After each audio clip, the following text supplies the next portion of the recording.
this. I mean this. I want every single person.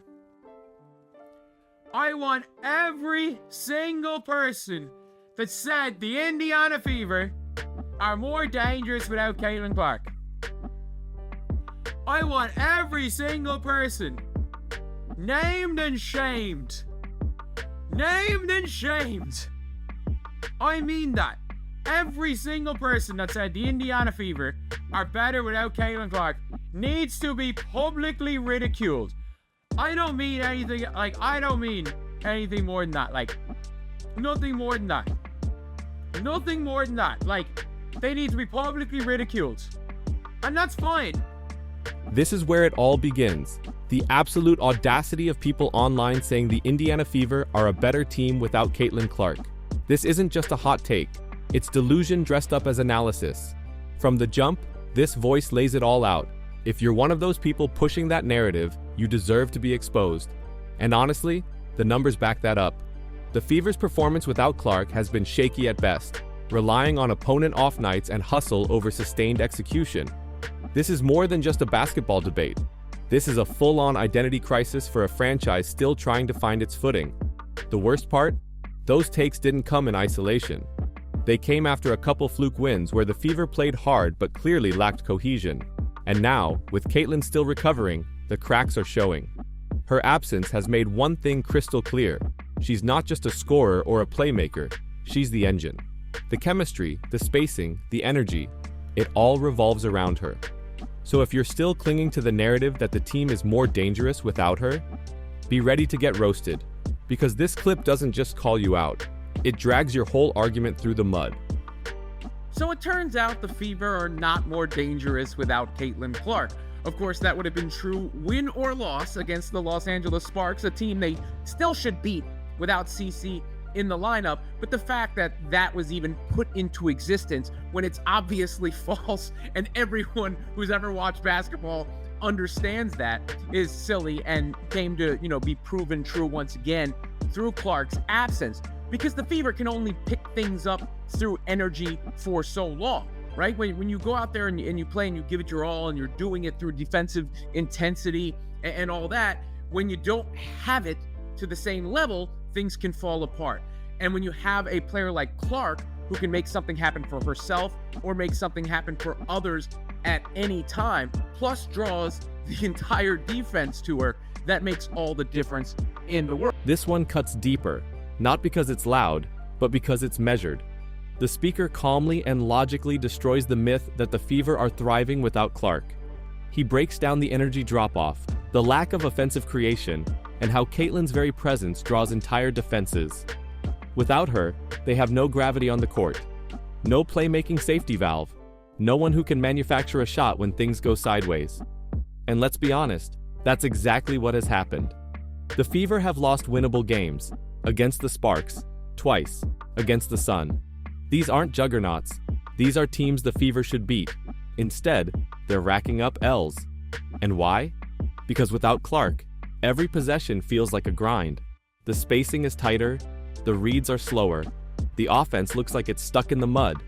Meanwhile, Caitlin Clark's name is still being dragged on Twitter like she's the problem. If anything, this segment makes it clear. She's been covering up way more flaws than people realize. This team isn't finding itself without her. They're falling apart. Stephanie White had to say. Semi-live shooting drills. I mean, it wasn't really live. It was semi-live shooting drills. Still hasn't gone full speed in a practice or a live defensive group, but she's been getting some 3-on-3 work, on her own. So, I think the biggest thing is, she's stated she's not a fan of minutes restrictions. If there's going to be a minutes restriction, maybe we'll hold her another game. But it's evaluating her again in the morning, seeing what she's done with, how many days there have been of more loading, and make a decision from there. But again, I prioritize the long-term, her long-term health and wellness and making sure that when she comes back, she's out. Here's where the bombshell drops. Not from a journalist, not from a fan, but from the head coach herself. Stephanie White admitting publicly that Clark hasn't even gone full speed yet is massive. This isn't a game-to-game rest situation. This is a clear, controlled decision to keep Clark out until she's 100%. because they know what's at stake. And let's not sugarcoat it.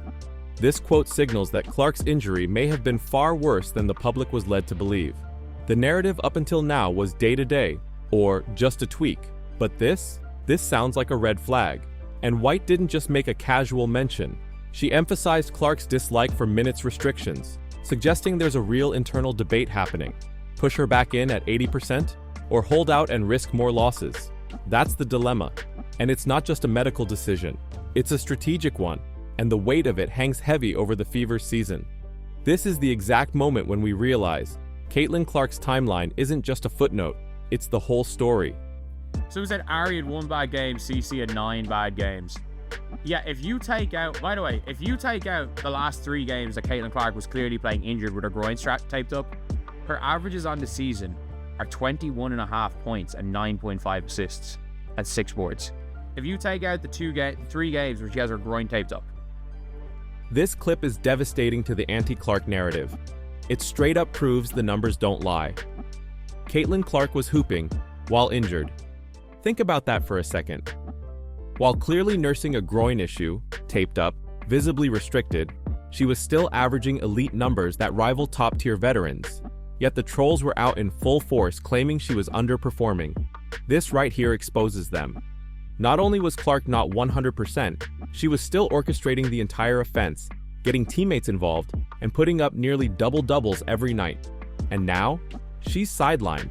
And guess what? Those same critics are silent. The Fever's offense has looked disjointed without her. It's clear. When you remove a player who demands this much defensive attention and still produces at a high clip even while hurt, you're not finding new identity. You're just surviving. The real setback isn't just her missing time. It's how much her absence reveals the cracks in everyone else's game. Clark was never the weak link. She was the glue. Question and answer from Stephanie White beforehand. I mean, she leaned into what they have done well, but she also made it very clear what they're missing. How much more does it feel like, I mean, it's only been a little over a week since that game, I think, that you found kind of your identity as a team in that short span? You know, I don't know. I mean, I think that we've found a little bit more of an identity defensively with this group. I think, you know, again, it goes back to our activity level, our ability to be active, aware, and anticipate actions that are coming, our execution, being connected. And I think we are. You know, I think we're continuing offensively to move the ball a little bit better, to find our spots individually. And I think that's helped us. You know, I don't know that we're where we're going to be because Caitlin hasn't been on the floor, and that's obviously a huge piece for us in what we do. So I'm proud of this group and the way that they've been able to find that connectivity on both ends and really set the tone on the defensive end. This is it. The quiet confession that says everything. Stephanie White, trying to stay optimistic, gets brutally honest when pressed. She admits what everyone's been dancing around. This team can't fully find its identity without Clark. No sugarcoating, no next player up mantra, just facts. And that's not a knock on the rest of the roster, it's a reality check. Clark is the system. Without her on the floor, everything they're doing is a temporary workaround. The defensive effort? Commendable. The occasional big games from Boston and Mitchell? Great. But it's all patchwork. What Stephanie is really saying here is that everything they've built is incomplete without their centerpiece. So when people say, the Fever are learning how to win without Caitlin, just know, Stephanie White doesn't agree, and neither does the scoreboard. This was the coach's version of a bombshell. Not shouted, not dramatic, just a measured truth. Without Caitlin, this isn't a complete team, and they know it. It is genuinely it's a big one. It's a big one, making sure they get the right balance here, that they don't rush her back, because I would rather her be back 100%, because I do think they rushed her back from the last injury. I don't think it was anything crazy where it was at major risk of doing something else, but like, she was by game 2. By game 2, she was already strapped up. She was already being strapped up by game 2 against Connecticut Sun. Even before the slump, she was being strapped up. And at the end of it, this one stings. It pulls the curtain back on something we all suspected. Clark was rushed back too soon after her initial injury, and now they're paying the price. By Game 2, she was already wrapped up and visibly compromised. That's not just risky, it's reckless. Whoever thought that pushing her back early was a good idea clearly didn't think long-term. And the irony? The Fever's playoff hopes require Clark at 100%, not 70, not 85, 100. So all they did was gamble on a few regular season wins, and in return, they may have sidelined the one player they can't afford to lose. And that's the real heartbreak, because no matter how many hustle plays or moral victories they stack, without Clark healthy and unleashed, this team has no shot at making a real postseason run. This isn't about hype anymore. It's about durability, protection, and strategic foresight. And it looks like they may have failed on all three fronts. We are 4-5 against the worst teams in the league without Caitlin, and we're 5-4 against the best teams in the league with Caitlin. We have not lost. I'm not joking. July the 18th, 2024 was the last time we lost to a sub-500 team with Caitlin Clark. We've done it 5 times this year without her. 5. July the 18th. July the 18th, 2024. This might be the most damning stat of them all. It's not just about how the Fever play without Clark. It's about who they're playing. They're losing to bottom feeders, repeatedly. And yet with Clark, they're going toe-to-toe with the elite. That's not a coincidence. That's not a team effort. That's Clark literally raising the ceiling of this franchise every time she steps on the court. You can't fake this kind of stat. You can't spin it. And honestly, it's humiliating for the "they're better without her" crowd. What we're seeing is that Caitlin doesn't just help win, she helps win big, against real competition. When she's gone, the Fever collapse against teams they should dominate, and when she's active, they fight like contenders. This clip is the receipts, the truth, the reality check that blows every other excuse out of the water. The Fever with Caitlin Clark are a different beast, period. Makes the Fever just a little bit more dangerous.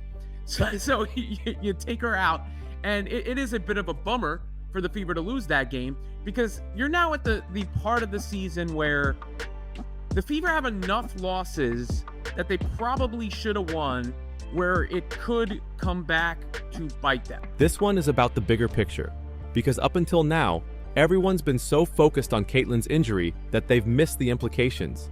These aren't just throwaway games. They're missed opportunities in a tight playoff race. And with every loss stacking up while Clark sits, the Fever are falling deeper into a hole that might be impossible to climb out of, even when she returns. This is where it gets dark. Holding her out may have made sense in the short term, but the long-term damage? That's what could define this season. The team gambled that they could survive without her, and lost. And now those dropped games to the Sparks, the Mystics, and other bottom-tier teams, they matter. Every missed win without her is a dagger to playoff hopes and seeding. If this team ends up on the outside looking in, or stuck with a brutal first-round matchup, don't blame Caitlin's groin. Blame the people who thought they could win without her. This is going to be a tough scenario for the Fever to navigate. It really is, and the longer she stays out, the harder it becomes to integrate Caitlin Clark back in the team. And look, I still don't think there's going to be any issue with integrating Caitlin Clark. She's Caitlin Clark. I don't think there's going to be an issue with it. I think she's going to be fine. This clip is terrifying, not because it questions Clark's talent, but because it reveals the psychological toll this could take on the team. Think about it. The Fever have had to adjust everything: offense, rotations, defensive strategy, just to function without their star. But when she returns, that whole structure has to shift again. And that readjustment won't be seamless. Chemistry takes time. Roles get redefined. And in a league as tight as the WNBA, time is a luxury they don't have. What's worse is the looming narrative. If they struggle even a little when Clark returns, the media will pounce, critics will explode, and the same people saying they're better without her will pretend they were right all along. It's a lose-lose setup unless Caitlin comes back, dominates immediately, and flips the entire script. But after this many weeks off, with this much pressure, that's a tall order, even for her. Here's the hard truth. This isn't just a Caitlin Clark injury story anymore. It's a full-blown crisis for the Indiana Fever. One that's slowly revealing everything wrong with how the team has managed its rising superstar, its expectations, and its roster construction. Let's rewind. Clark gets injured, visibly taped up, clearly not herself, but still dropping 20 and 10 like it's nothing. Instead of giving her proper recovery time then, they push her through games. She finally gets shut down. And now? The Fever are spiraling. They've lost to teams they should dominate. They've flopped in crunch time moments. And most importantly, they've missed opportunities that could come back to haunt them in the playoff race. But here's where the real bombshell drops. Stephanie White, the head coach, essentially admitted the team has no identity without Clark. No direction, no real plan. Yes, they've scrapped and clawed on defense. Yes, players like Kelsey Mitchell and Aaliyah Boston have stepped up. But even the coach knows it's all temporary. Without Caitlin, the team is guessing, surviving, holding on. And now we get the injury updates. She's still not cleared for 5-on-5. She's doing light shooting. She might come back for the Valkyries game, but maybe not. They're hesitant, and maybe that's smart. But let's not pretend this is normal. This is a team that bet on depth and grit instead of protecting their generational player. And now they're walking a tightrope. If they bring her back too soon, they risk long-term damage. But if they wait too long, the season might be over. It gets worse. As she misses more time, she's likely out of the all-WNBA team conversation. Not because she didn't deserve it, but because she wasn't healthy. And that's on the organization. That's on the timing. That's on the gamble. So here's the big question. What happens next? Does Caitlin Clark return and save the season like a Hollywood script? Or does this become one of the biggest missed opportunities in modern WNBA history?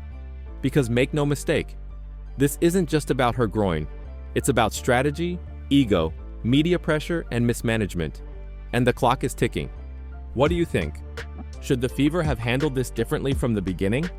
Is Stephanie White's honesty refreshing or exposing too much?